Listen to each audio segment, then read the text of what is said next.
Hello, listeners. I'm Timstradamus, and it's Hump Day. And with me, as always, is my talented and beautiful co-hostess, Voyse.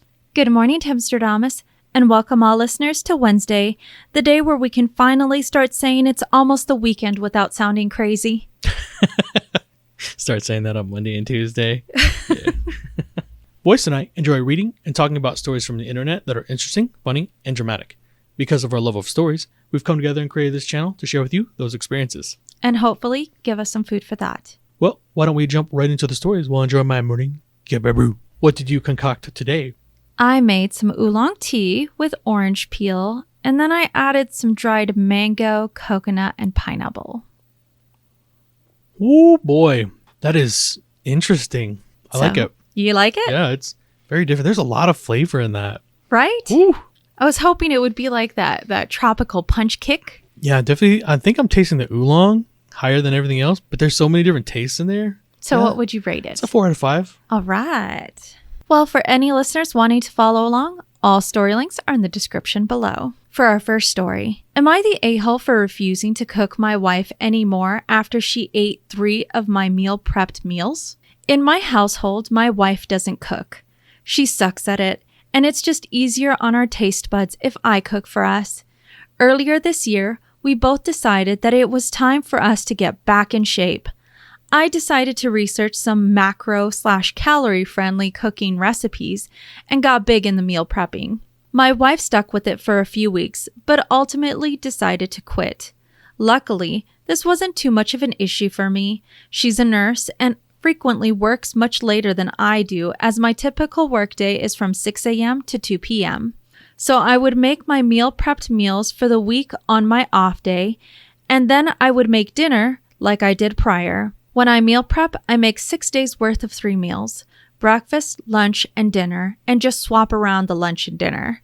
Last week, Thursday morning for work, and planned on coming back Friday morning and stopping through home, grabbing anything I needed, then heading into the office. This was known for a few weeks in advance, so I didn't spring it on my wife.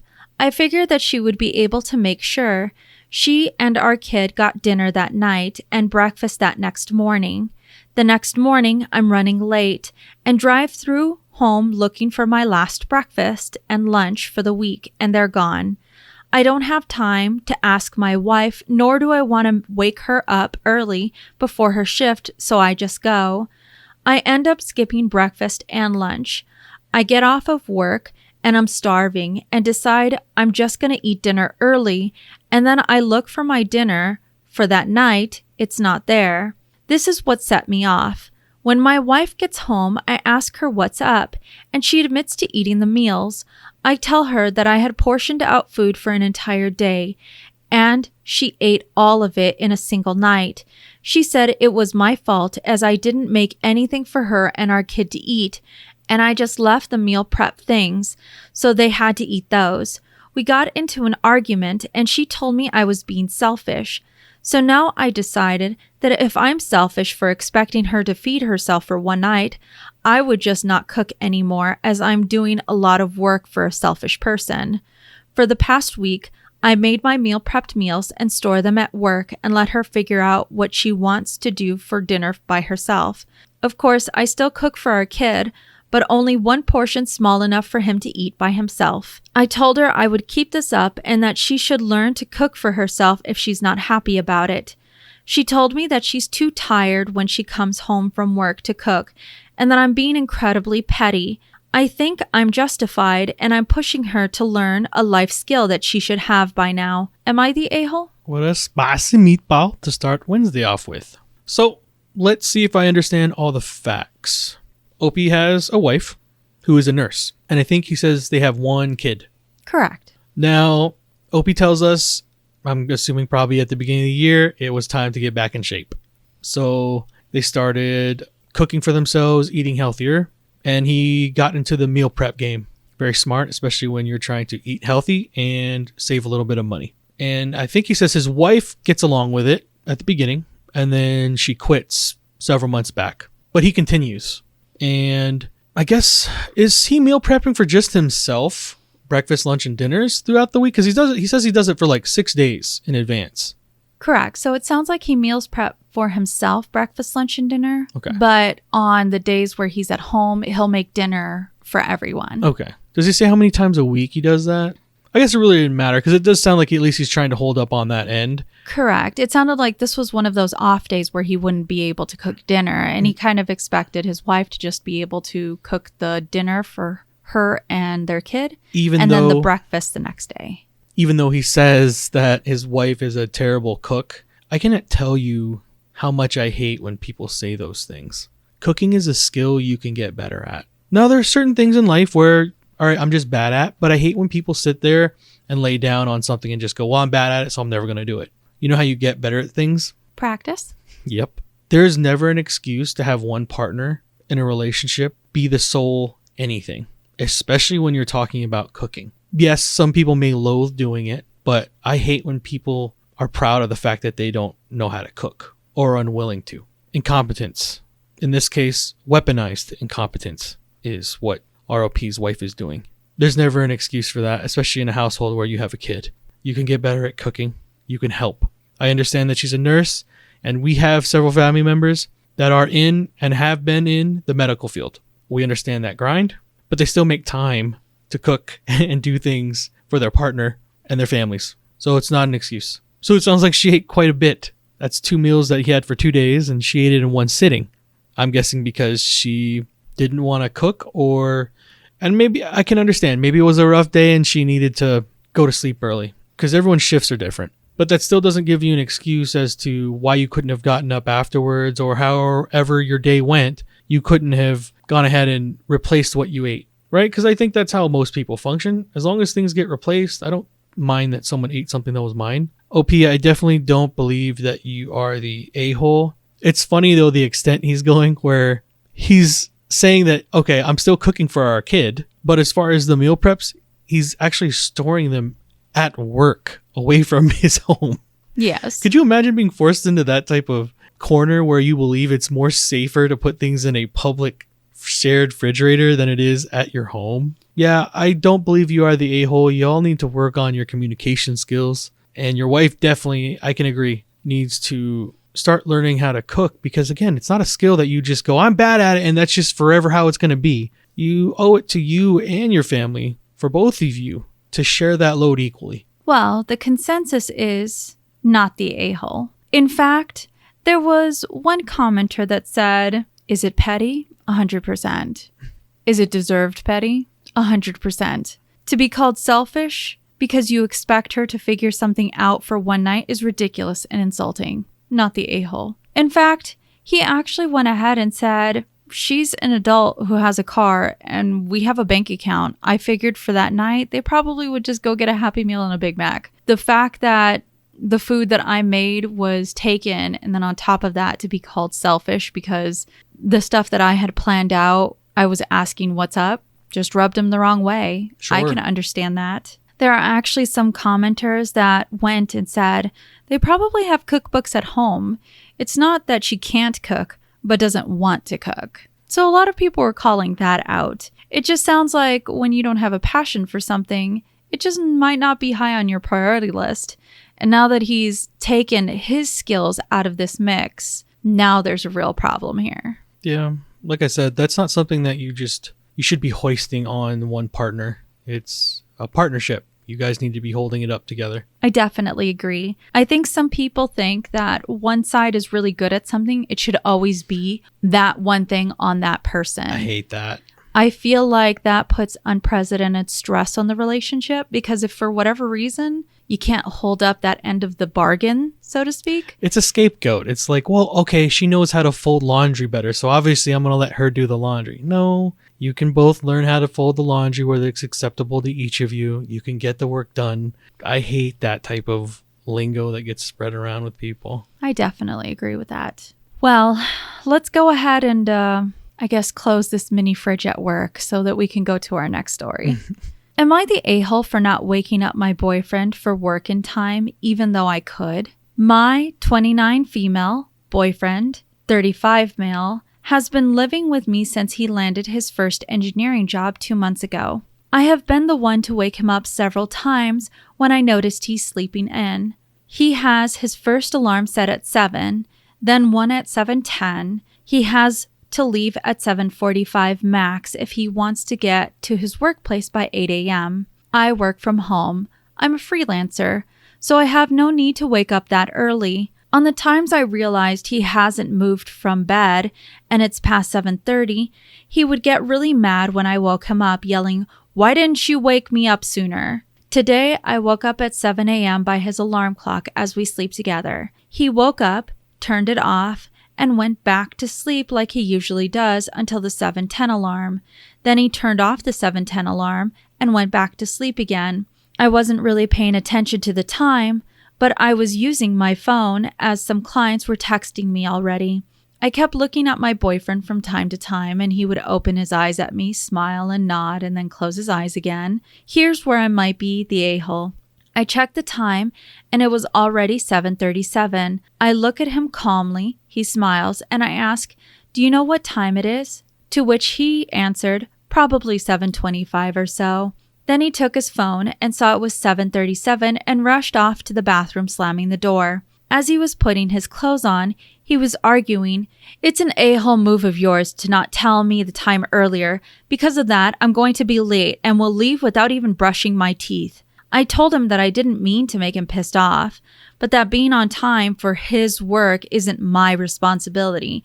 To which he said, "If you are awake and capable of helping out, but you decide not to, then you are an a-hole." I get that we are a couple and should help each other, and he's the one paying for all the food and half the bills, so the last thing I want is for him to lose his job because of tardiness. I was not troubled about being an a-hole until the moment he retaliated back at me in a pretty nasty way. Before leaving for work in a rush, he blew his nose on my favorite towel, leaving boogers on it, and said, "You have that white towel in the bathroom to make it look pretty, right?" He's generally a very good partner, so I was appalled that he would retaliate like that, which made me rethink I should just keep waking him up if he sleeps in, as I'm already awake and capable of doing it. Am I the a-hole? Oh, wow. This story is really bad. I feel bad for her OP because what this story kind of shows us is she's already used to abuse. And that speaks more to her past and her not acknowledging, but seeing that that's what this is, because it's probably the norm. So I guess we'll get into this story. OP says that, she's 28? 29. And her boyfriend is 20 or 35, I believe. Correct. Okay. You're a little too old to be still running late for work. I don't care if this is your first engineering job. It probably wasn't your first job ever at 35. Hopefully not. So you would know how to get up on time. It is nobody else's responsibility to make sure that your grown adult human body is up and ready to go and in a car and ready to get to work on time. So it starts off cute the way normally these things go. You know, they're in the bed, and a couple times she's helped him get up to go to work on time, because she says she's done it numerous times before this incident. So she lays in the bed and he keeps hitting the snooze. I think we've all done that. I have. You learn. Normally people only get like one snooze and then they're up. Sometimes if your voice, 2 or 3. Possibly. But I make sure to have contingency plans. But the thing is, as a partner, you just have to let them swim through the stuff that they create, right? Like, I would never get upset if that was me in that situation. You've never gotten upset about being late for something if you've hit the snooze too many times. It's something we laugh about. Oh, yeah, definitely laugh. But I would never take it to that extent. So the morning of the incident, she's letting him do exactly what he's been doing, snoozing away. He looks over, sees he's at 7:37, gets up and hauls his butt over to the bathroom and starts getting ready. And as he's doing so, he's laying into her about how she should be the one helping him. It speaks volumes to me about where she's at, because she's justifying his treatment towards her because of that financial situation. So again, he's laying into her as this altercation is going on. And then his final little get you at the very end was he blew his nose into a towel that she liked. A little decorative towel. How disgusting is that for you to do? with someone you supposedly love over a mistake that you created. This story is really bad, and as I said before, I feel bad for our OP because she does sound like she's been through a lot of trauma in her life where she thinks that that's an acceptable thing to do, and not only to accept what he did, but then to rationalize it to us that that was okay and that she should be basically cowing down, and going forward that she should be the one that wakes him up and makes sure that he's on time to everything. OP, please go get yourself some help. I hope people gave you perspective that this is not acceptable. Do not think that this is an okay thing to happen in your life, because people will keep doing these type of atrocities to you if you allow it. I hope people gave you perspective and you're getting out of that relationship, because that will not get any better. And I don't believe that when you tell us that your partner is normally a good partner, that that's even kind of anywhere near the truth. I think that you've justified everything he's done to you up to this point. Well, the consensus is that our poster's not the a-hole. In fact, so many commenters put down, it is his responsibility to get himself up. And if you know you're going to snooze your phone, you need to figure out another way to get up in the mornings. It does not fall to anyone else. In my opinion, I don't think it was brought up nearly as much when it came to his actions at retaliation towards her. I think that should honestly be highlighted 100% first and foremost. It is such a warning bell. You've only been living with him for 2 months. And if this is how he acts towards you because he can't get up, that's pretty bad. Mm-hmm. And you're very correct, Timstradamus. She's justifying his bad actions, that it's potentially her fault that he would act so atrociously. I think that truly just sums up the whole entirety of this whole thing. He should be a grown adult getting himself up in the morning. And as a woman or as anyone, you shouldn't accept retaliation like this. Not even a little bit. It is not healthy. Get yourself out of that situation, get some counseling, and understand that that's not how people should be treating you. Well, let's go ahead and leave this relationship and let's see what's happening with this next one. Am I the a-hole for confronting my son about not taking my granddaughter to Disney with him? My son, 25, and daughter-in-law, 25, are taking her daughter, 4, Leela, to Disney World the first week in October. They are not, however, taking my other granddaughter, 3, Hensley. My daughter-in-law has always been cold to me and my side of the family. No fights have ever taken place. I've always gone out of my way to be nice to her because it's who my son decided to love, but she just never comes around. Never has, really. In the beginning, I asked my son if we'd done something wrong, but he'd just say she's shy. There was never any other explanation, and I just stopped asking eventually. Well, it seems her coldness towards us isn't changing anytime soon, but now that it's affecting Hensley, I'm pissed.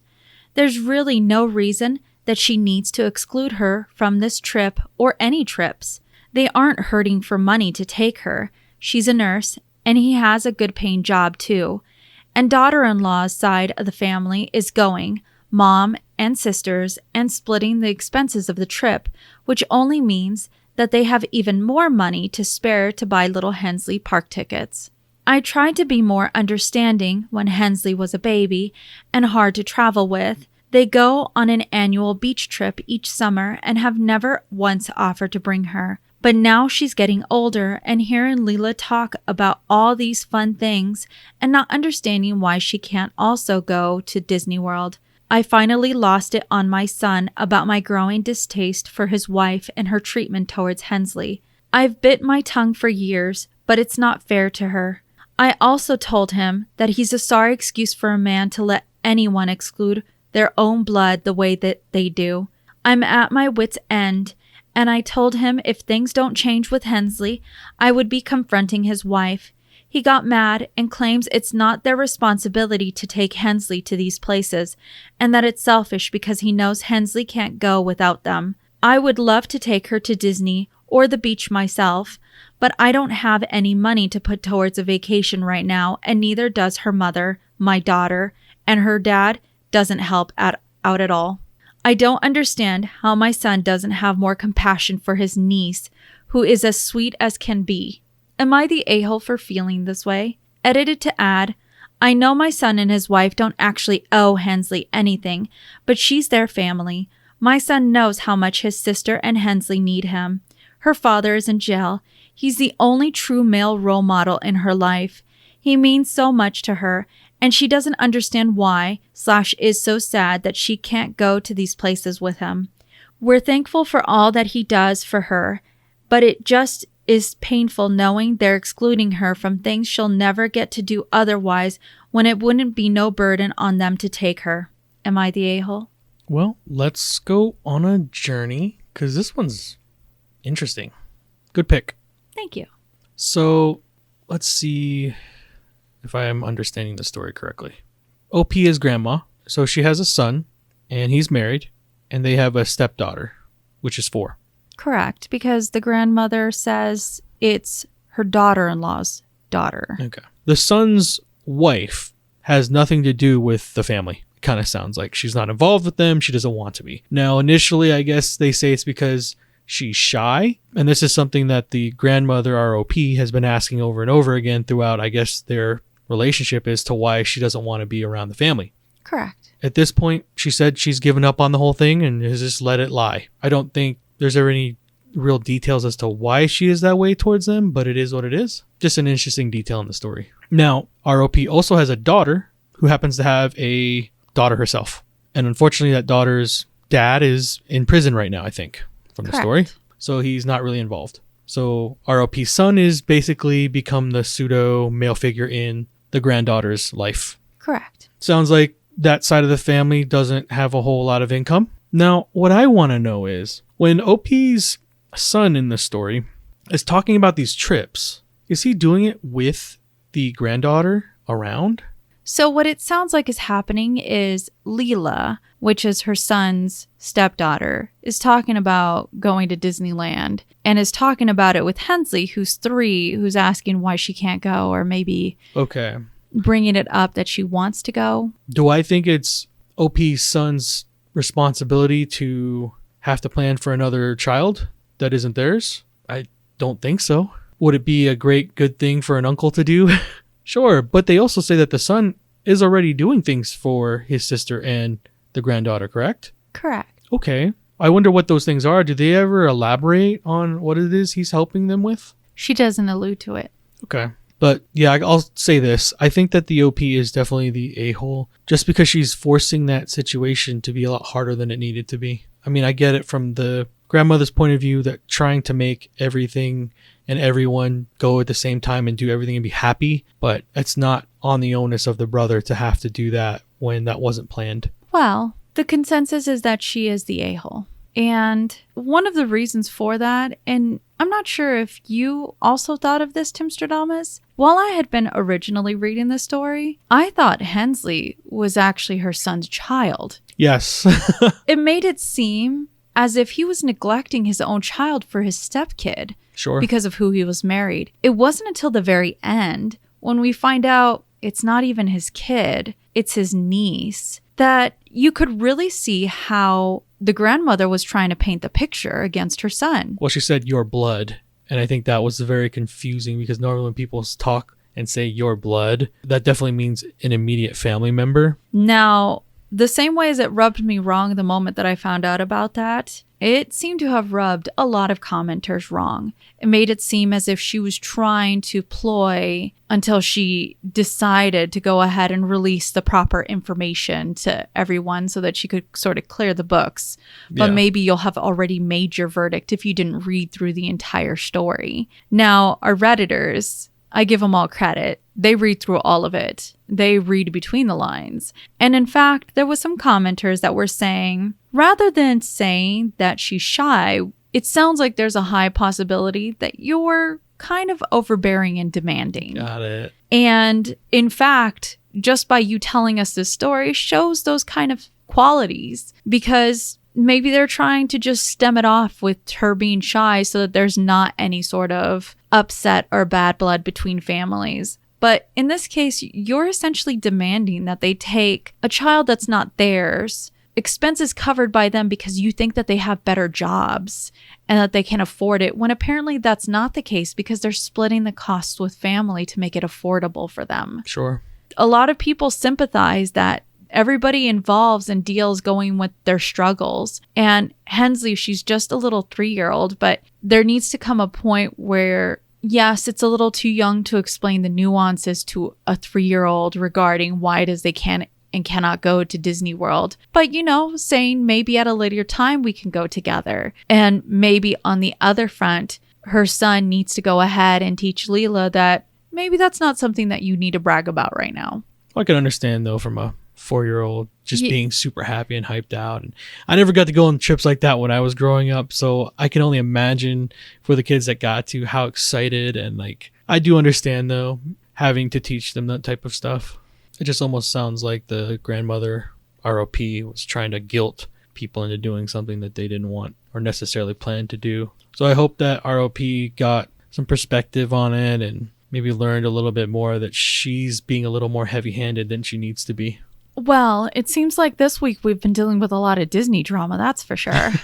Let's go ahead and go to our next story. Am I the a-hole for not wanting to sell part of our property to my brother-in-law, who is only supposed to be staying with us temporarily? Me, 35 female, and my husband, 33 male, have 4 kids, 5 female, 3 female, 1 male, 1 male. And I'm a stay-at-home mom, and after the youngest 2 were born, I told my husband how much I was struggling looking after the kids and looking after the house. He said he'd be fine with getting someone to help and asked me if I would want someone to look after the kids for me or for someone to look after the house for me. I wanted as much time with my kids as possible and didn't want someone else filling in the parent role, so I asked him to hire someone to look after the house, so he did. We went through a few different people before we found the perfect person, his younger brother. He's a sweet kid, 21 male, and our kids love him, and I feel comfortable with him around,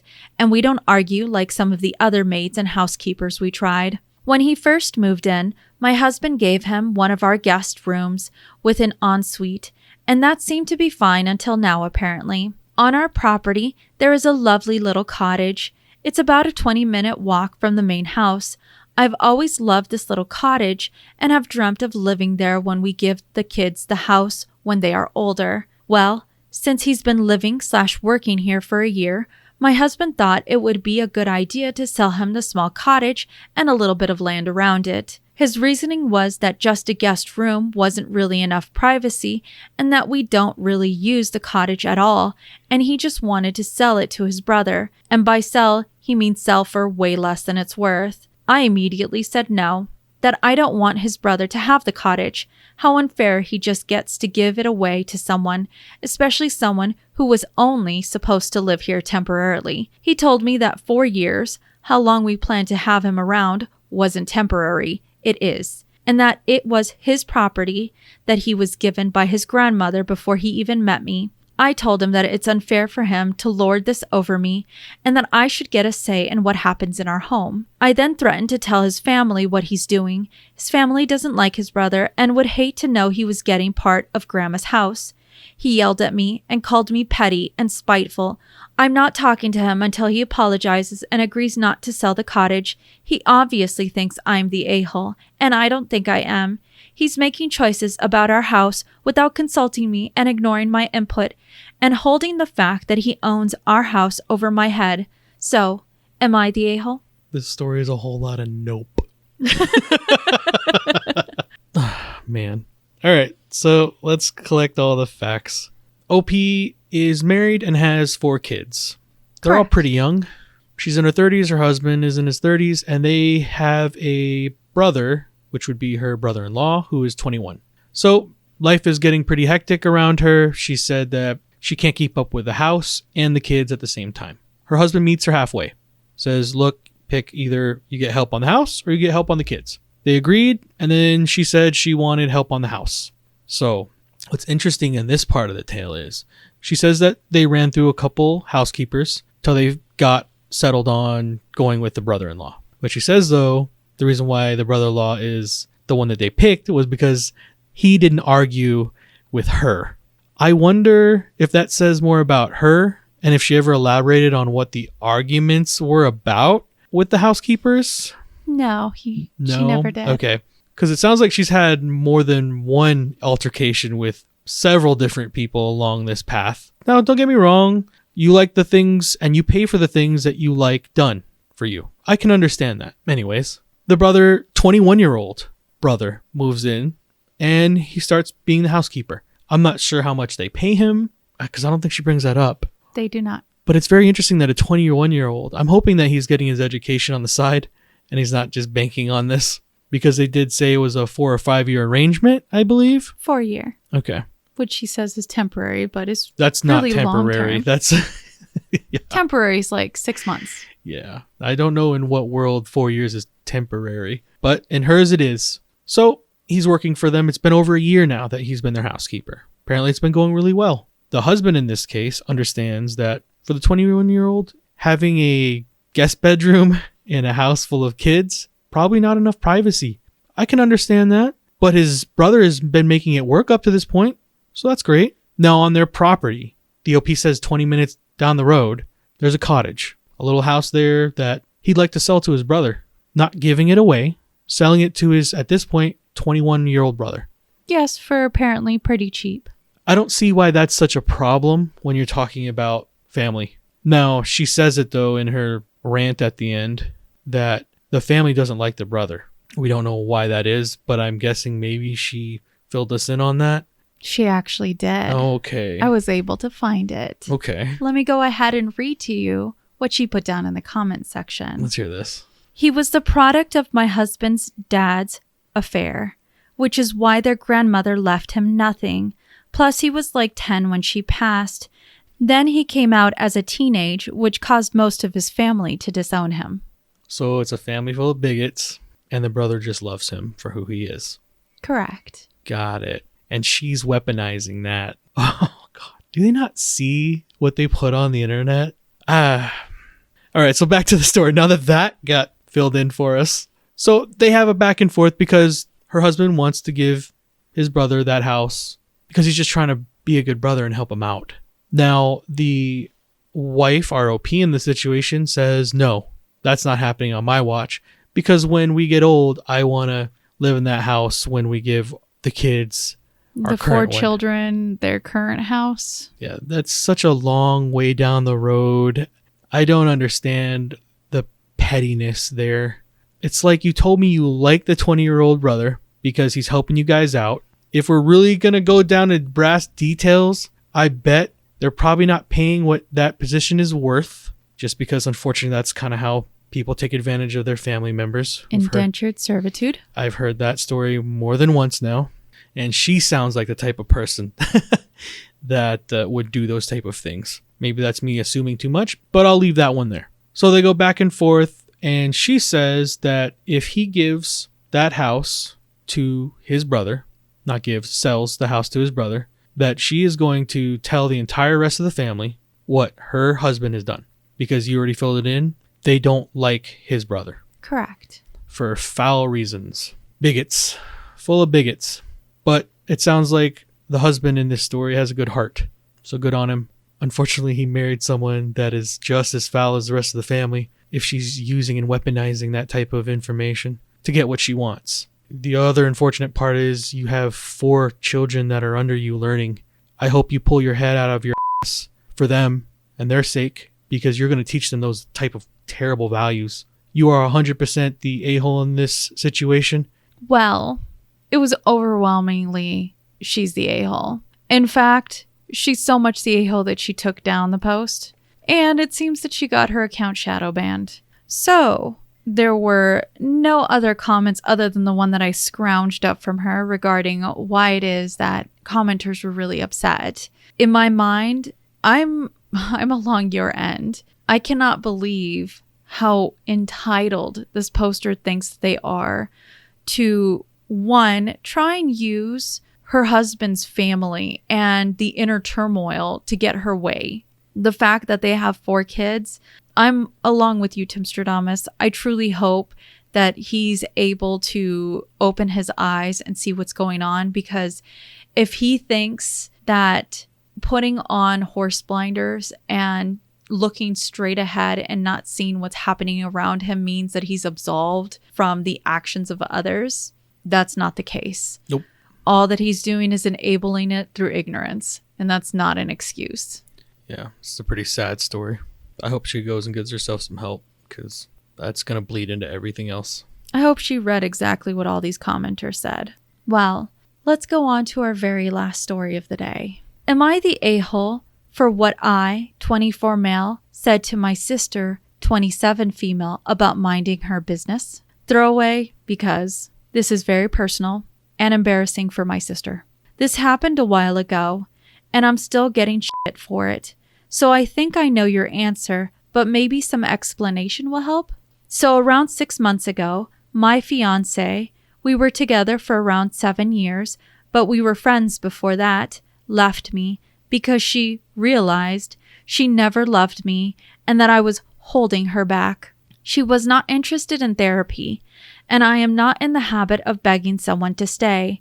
So I helped her pack and dropped her off at the hotel, which is what she wanted and where she asked to be left. About a month ago, she called me crying in the middle of the night to say that she had made a mistake and wanted to come home. I had promptly hung up on her because I also firmly believe in the rule, don't let them tell you they don't want you more than once. Apparently, my family didn't get the memo because for a while after that, my family, particularly the older women, had been pressuring me to hear her out and even going so far as to tell me her side of the story and how she had a breakdown and it didn't have anything to do with me. Blah, blah, blah. Don't buy it. My sister recently called me out of the blue and started talking to me about how I don't want to be the reason for anything bad, so I should call and talk to my ex. I tried to brush it off, but she kept saying things like, well, you don't want it to be your fault is all I'm saying, and shit like that. I don't like what she was implying, so I admit I snapped. I said something not so nice. Something kind of like, maybe you should worry about your own relationship. I mean, God knows it takes all your mental fortitude to keep your pants on. Which is bad because her first 2 marriages ended due to cheating on her end. After a moment, she started crying on the phone and kept saying, I can't believe you would say that. And that's so cruel. You don't know what I went through. I replied something like, and that's why I usually stay out of it, you know? Try to mind my own business. Apparently that isn't even close to the same thing. And since then, I've been getting yelled at by all the women in the family, but at least the ex talk has quit. Am I the a-hole? What a splendiferous way to end off Wednesday with. What a tragic story this is. You've completed the spice of meatball spaghetti plate. So let's gather the facts. OP in this story is 24 and he had a fiance and he says they've been together for 7 years. So that puts them somewhere in being together at the start of when they were like 18. 17, 18. Okay. He doesn't really say her age, but I'm assuming it's probably around the same age. So that's a pretty long relationship to have. And then right before I guess they're getting married, because he said that that's a fiance, she up and tells him one night that she no longer wants to be in a relationship with him. Okay, you're allowed to do that. And I guess she says she wants him to drop her off at a hotel and help pack all her things. So he does it. I can understand his way of thinking where he says it. Don't let them tell you they don't want you more than once. Why be with someone when that's where they're at? I understand the whole thing of fighting for a relationship, but why fight when someone's already given up? So he does it, drops her off. That's the end of the relationship. And then a month later, she calls back telling him that she made a huge mistake and he's not having any of it. We're not quite sure what she does through this month. So what's interesting is he tells her, no, we're not doing this anymore. He hung up. He left it there. Now, you'd think the ex-fiance in that situation would go ahead and leave it there. You reached out. You got your answer. Sometimes emotions run real hot. Apparently they did, because then she starts going to his family members. Now, she would have had a rapport with all of them because they were together for 7 years. So she would know all these. I think he says all the women in the family. So she reached out to every single one of them and started telling them her part of the story and why they should get back together. I've heard a couple of these stories now where the whole family is trying to gang up on one person to get them to come back together with the OP. It's like peer pressure. That is not how relationships work, nor should you be a part of that. Where is that right? In what story did that make sense? When your brother told you, or your nephew, or whatever he is to the women in his family, when he says that's the end of the relationship, why isn't that ever enough for people? Now, he never clarifies what it is exactly led up to the whole them splitting, but I still take the same stance I just said. It doesn't matter because it was the end. She called it quits. That was the end. Now, it comes to a head when his sister in the story calls him, because he hears it from everyone else, but his sister calls and starts in on him. And I guess, what exactly is she trying to imply? Because is it more like... She's trying to imply that there's going to be some form of self-harm. Okay, I thought that we were swimming in that pool, but I wanted to make sure. So now we're using that manipulation stuff, that if you don't get back into a relationship with her, she would potentially hurt herself. Why, as a sister, would you be telling your brother that about anyone? As a sibling, I would be sitting there going, that's very unhealthy. There's no way I would try to connect or reconnect anyone with my sibling that was acting or threatening those type of things. How do you see that as being a healthy relationship at all? So she's already suspect on that, but our OP goes ahead and fills in all the other little gaps here as to why her sister would be offering that type of advice to him. They get in the back and forth, and then he tells her to that comment all of her trash. He says that she's cheated on both her ex-husbands, and that is the reason why those were the endings of all of her relationships. And then she starts crying because she lives in a glass house. It's not the same. So he gives it to her after enduring all of their abuse towards him. Just to clarify, his sister apparently cheated on her first husband, married the person that she cheated with, and then cheated on her second husband. But apparently that relationship with the next cheater didn't work out, which is why she's single. Gotcha. Okay. But you can definitely see where the sister's character is very suspect. OP, you are definitely not the a-hole. I'm sorry that your family seems to think that it's okay to go past your boundaries and basically force you into a relationship that you don't want any business in, but you're definitely not wrong. Well, the consensus is our poster is not the a-hole. In fact, let me go ahead and read you two very lengthy comments that he provided us with, only because I thought it was quite enlightening as to what was going on. Is the tea about to be spilteth? Just a little. Just a little. First comment says, I can tell you why the hotel, or at least why she wanted to go to the hotel. Her mom and dad do live near us, but her older sister is living in another state, a sunnier state. And she said she wanted to see her sister and stay. And frankly, the way she was talking to me that day, I just kind of started tuning her out so I wouldn't cry in front of her. Not because she was being purposefully mean, but because she kept talking about how happy she is, that she knows why she's not been happy the whole time we were together, and telling me how she can't wait to get her life back on track, and that she won't have me in the way anymore. So if there was anything else that may have seemed off, I probably wouldn't have noticed. Additionally, he says in another comment, I did love her, but I am not someone who takes people back. She dumped me. She made a decision that I respect 100%, and I hope she lives life well. But frankly speaking, if I'm holding her back, and I'm the thing that made her life worse, and all that other stuff she said, I don't want to do that anymore. I want her to reach her full potential, and if it wasn't true, why would she say that? What reason did she have other than to hurt me? Did she want me to cry in front of her? Beg her to stay? I've never been that guy, and I won't be that guy.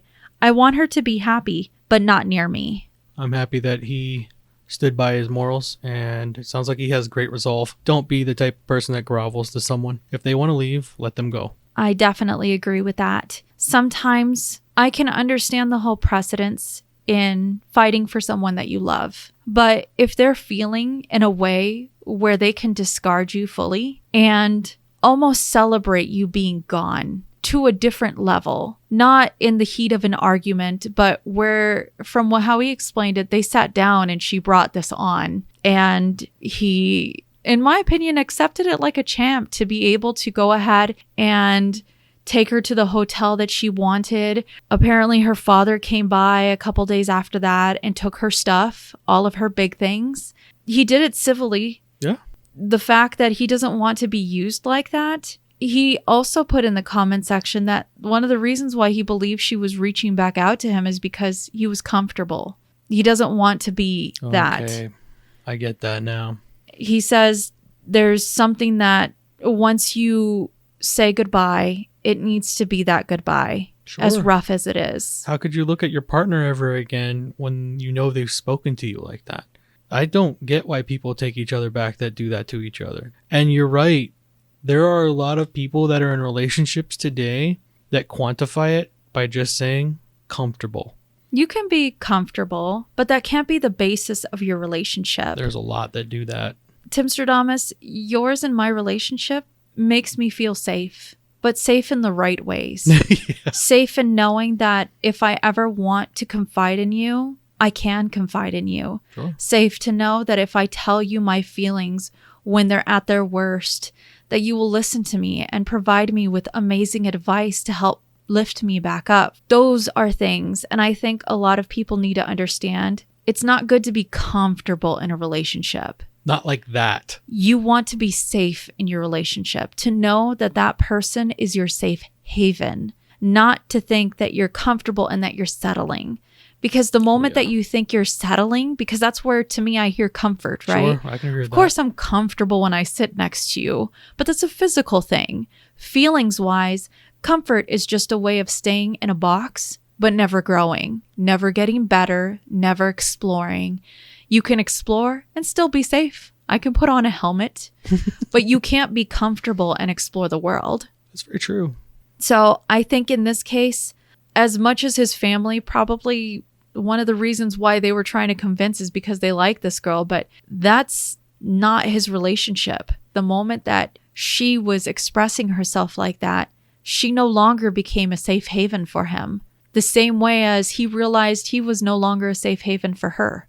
At that point, I understand the pain of wanting to come back to what was comfortable, but clearly her feelings were telling her something that it took literally a month for her to realize. And here's the one thing that I can offer advice to everyone. Don't live your life with regrets. Think over every decision you make. And if you think you're going to regret it, think about it twice. And then go ahead, and if it's still on your mind, make that decision. But then you won't have regrets. You won't have the what ifs. You won't have the worries. You'll have made that decision and just look forward. It is the hardest thing anybody could do in their lives, but it is the healthiest and best thing. There's going to be tears. Sometimes your shoes get holes. You're going to step on rocks. That's what a journey in life is all about. Sure. Because the next part of your journey, you're going to put on new shoes and you're going to keep walking. Well, in time, I'm sure that the ex-fiance will feel what you're talking about, and it won't have been a mistake for her either. It's just, you're right. It's hard to push yourself outside of the box of comfortability. And she probably did what was best for her and ROP. Just got to give it some time and grow. But the nice part is our OP still cares that she's going to be happy. He's got a good head on his shoulder. He said that it wasn't the relationship for the both of them, and he understood that. Yeah, he did it the right way. That's as amicable a split as you can hope for. But he's not willing to be the doormat. Well, this definitely in our commenters section opened up a flood of stories of how people felt regarding relationships. I think it goes ahead and provides some context that some breakups are rough and some are relatively easy and amicable. You should take every relationship as being what it's supposed to be, a way for you to grow. It's never easy. No relationship is easy. And of course, you're going to have those dips. But if you think it's worth it, if you're safe with that person, then it's worth working for. I'm lucky I have you, Timstradamus. We're lucky we have each other. Ugh, we got too sappy. Let's bring it back. That's our last story. Well, as our stories come to a close, don't forget, you see in the world what you carry in your heart. If you have enjoyed listening to us read and talk about today's stories, please rate, subscribe, and turn on notifications for new content. We are regularly posting on Monday, Wednesdays, and Fridays. As always, listeners, we look forward to hearing your opinions in the comments below. I'm so excited. We're going to see Haunted Mansion tonight. Yes, we're about to go right after we do this. The spookies. I'm ready for Halloween. Yeah, I'm ready for the fall. I think we keep saying that, but it's so hot. It's not just hot, it's the season. The pumpkin spice lattes. I need this back. Pumpkin pies, pumpkin cookies, pumpkin everything. She means that everything pumpkin is Voyse's stuff. Thank you. And remember, if you post it, maybe we'll see it on the internet.